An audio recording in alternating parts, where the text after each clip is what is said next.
Toxic masculinity, sometimes called harmful masculinity, is often used as a catch-all term for the behaviors of men and masculine people alike.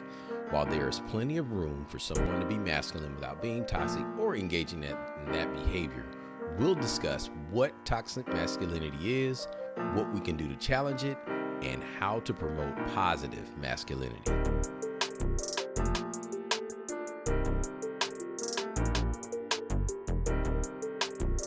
What is good, world? This is Rod Manuel with the Double Edge Factor, and peace and blessings unto you.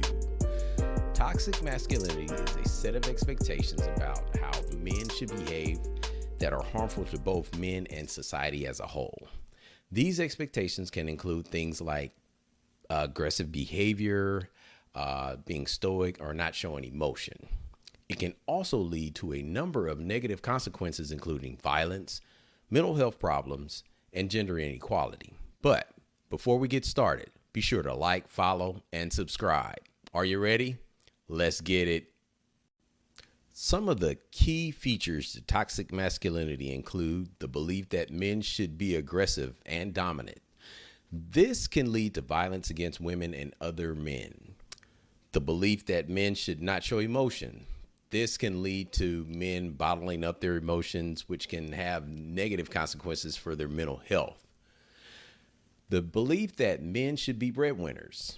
This can lead to pressure on men to succeed in their careers, even if it means sacrificing personal relationships or their health. The belief that men should not be interested in traditionally feminine things. This can lead to men feeling ashamed of their interests or their emotions. Some common traits of toxic masculinity are the practice of hyperindependence, unwillingness to share emotions, having emotional insensitivity, and exhibiting physical violence or aggression, just to name a few. Some of the most common examples show up in ways most of us don't even recognize, like using the phrase no homo. For instance, if a man is talking to another man and they're explaining that he cares about his well-being, or even saying, hey man, I love you, and then follows up the phrase with no homo, that's just to let everyone know his words don't mean anything sexually or is attracted to his friend. The societal standard for masculinity requires an attraction to a cisgender straight woman, right? Anything that resembles something different, such as affection for his friend, is seen as a threat to masculinity.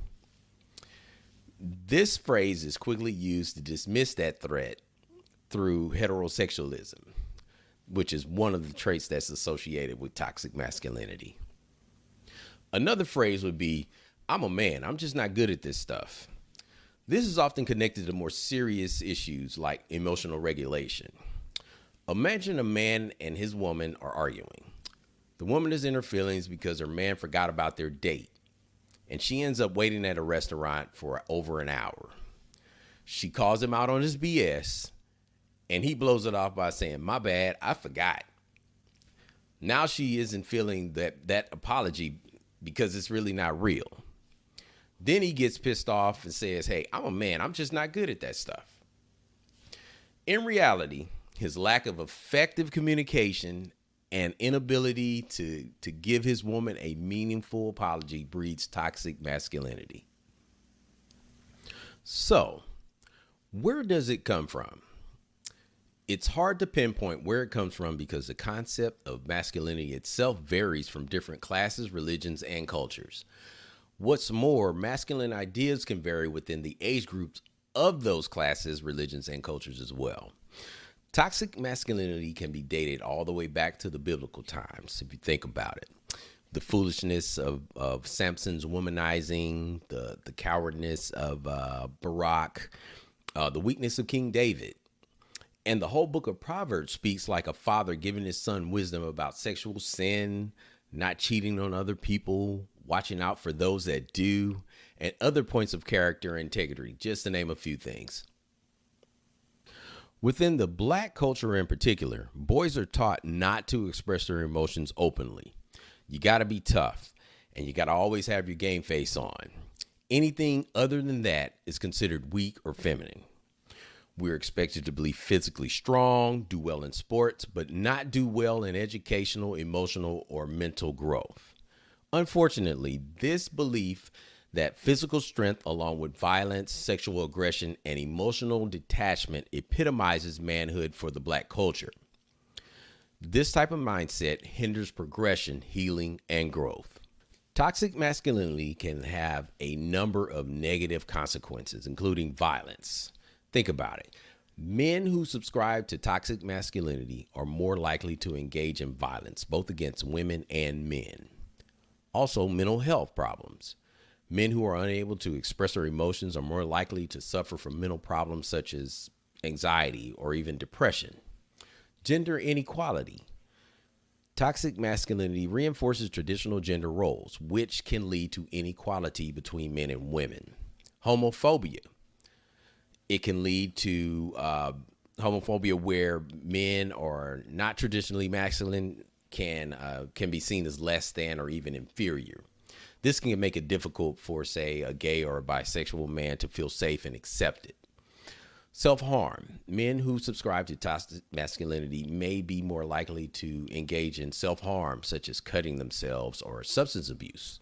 This is because they may feel that they are not living up to the expectations of masculinity and that they are not worthy of love and respect.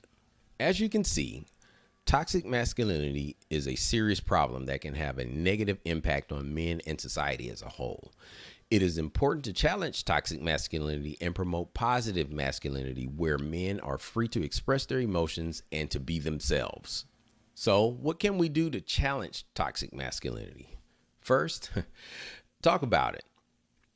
The first step is to just talk about masculinity and toxic masculinity as a whole. We need to raise awareness of the problem and challenge the harmful expectations that are associated with it. Number 2, model positive masculinity. We need to show boys as well as men that there are other ways to be masculine without being toxic. We need to teach them that it's okay to be emotional. It's okay to be interested in traditionally feminine things, and it's okay not to be the breadwinner. 3, call out toxic behavior. When you see it, call it out. We can do this by talking to that person who is behaving in a toxic way one-on-one or even speaking in a group setting. Number 4, educate ourselves. We need to educate ourselves about toxic masculinity so that we can have a clear understanding of the problem and how to challenge it. On the flip side of that, promoting positive masculinity is not easy, but it is important. Being kind and compassionate, respectful, responsible, honest, and courageous are all great examples of how to promote positive masculinity. But the ultimate example would be Jesus. He was the true epitome of manhood. He was bold, obedient to the point of death, fearless in his proclamation of the truth, sacrificial in his acts of love, and resolved to do his Father's will. So, as we move forward, we should attempt to create a world where all men can be safe, healthy, and happy, regardless of how they choose to express their masculinity. That is it for today. I certainly hope that this was beneficial.